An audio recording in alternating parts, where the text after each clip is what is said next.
What is going on, everyone? My name is Jason, and this is the iPhone XR. Don't you think this is starting to wear on me?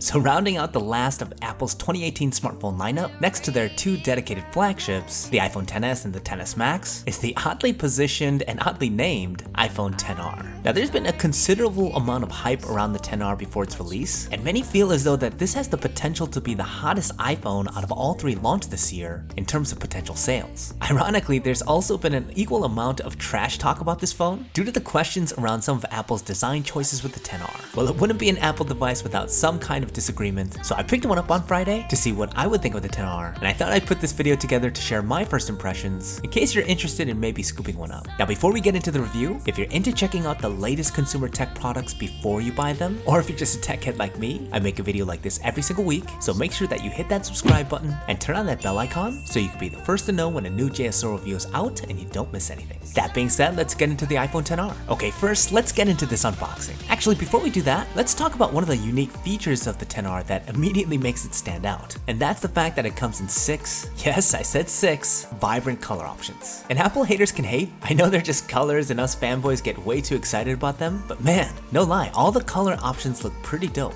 Now I personally chose to go with the Product Red XR, mainly because I've never had the opportunity to get a Product Red device before, and also because a portion of the Product Red device's sales go to a good cause. And plus, Apple doesn't charge you more for it this year, which is nice. The unboxing is pretty basic, as it's very similar to most iPhone unboxings. You have your traditional paperwork with some additional Product Red information, a SIM ejector tool, welcome guide, and the classic Apple stickers. Behind that, you have the phone itself, and underneath it lies, yep, you guessed it, a regular charging brick and a regular USB to Lightning cable, and Apple Lightning earpods without the headphone jack dongle. Consistent with the XS and XS Max, Apple has chosen not to include these modern accessories with their modern devices. It's stupid and... That's all I have to say about that. But let's get back to the phone. The first thing you're going to notice is the size. It's kind of like the Goldilocks of the three devices this year, as it's slightly larger than the regular XS, but slightly smaller than the staggering XS Max. I also noticed right away the nostalgic feeling of the aluminum frame, much cooler to the touch in comparison to the stainless steel that wraps around the flagships. But let's face it, the one thing that clearly stands out the most is the absolutely badass red color of this phone.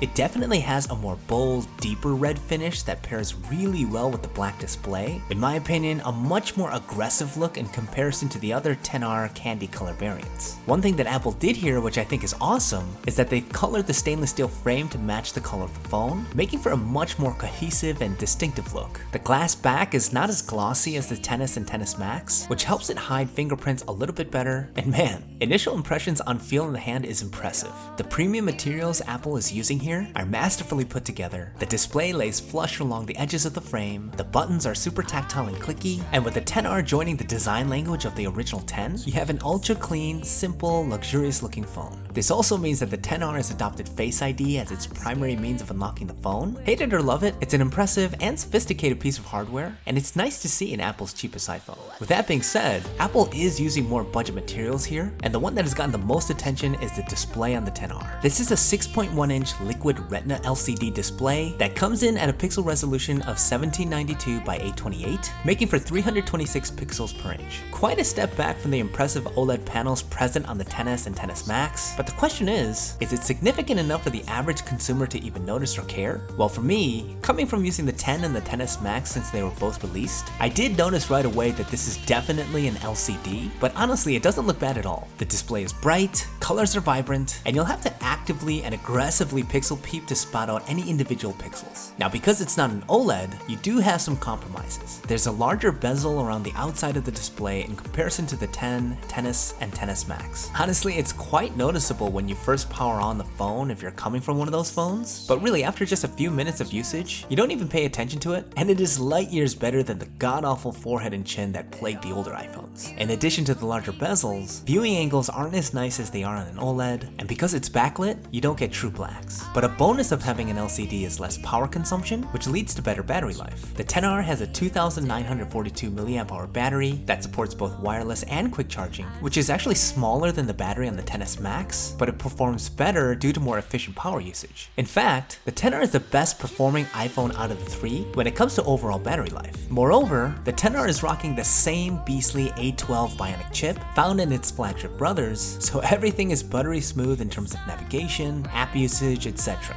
And it allows the XR to perform more spec-intensive activities, such as leveraging the iPhone's newest camera function, Smart HDR. Now yes, you are limited to only one wide-angle camera on the back, but the sensor on it is exactly the same as you'll find in the XS and XS Max, and the image quality so far is superb.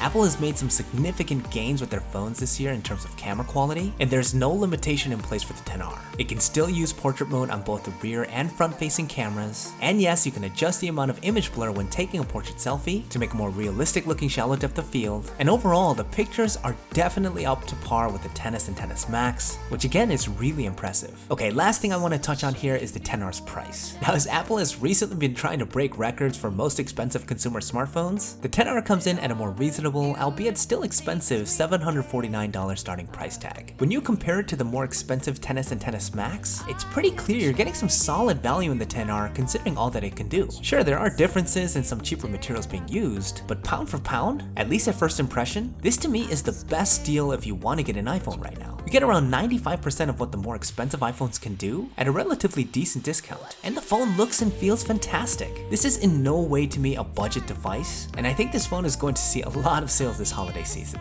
and for good reason. But hey, that's my opinion of the XR. Dying to hear what you guys have to say about it now that it's officially released. Do you guys think that the XR is the best value iPhone available today? Or do you think that it's too far away from the quality of the XS and XS Max? And if you're an Apple hater, what do you think of the XR? Honestly, I'm interested to get your thoughts as you bring a totally different perspective. Let me know what you guys are thinking in the comments down below. Now, in case you guys missed my last review on how my 1 month experience of using the XS Max has been, definitely check it out. I'll leave a link to it in the description, and I'll throw it on one of the end cards in case you guys are interested. That's about it for this review. Don't forget to leave me a thumbs up if you guys found it useful. It really helps me out. I'll be working on a comprehensive review of the XR, which will come out soon, so keep an eye out for it. In the meantime, if you have any questions about the phone, leave them down in the comments down below. Thanks for watching, and I'll see you guys in the next one.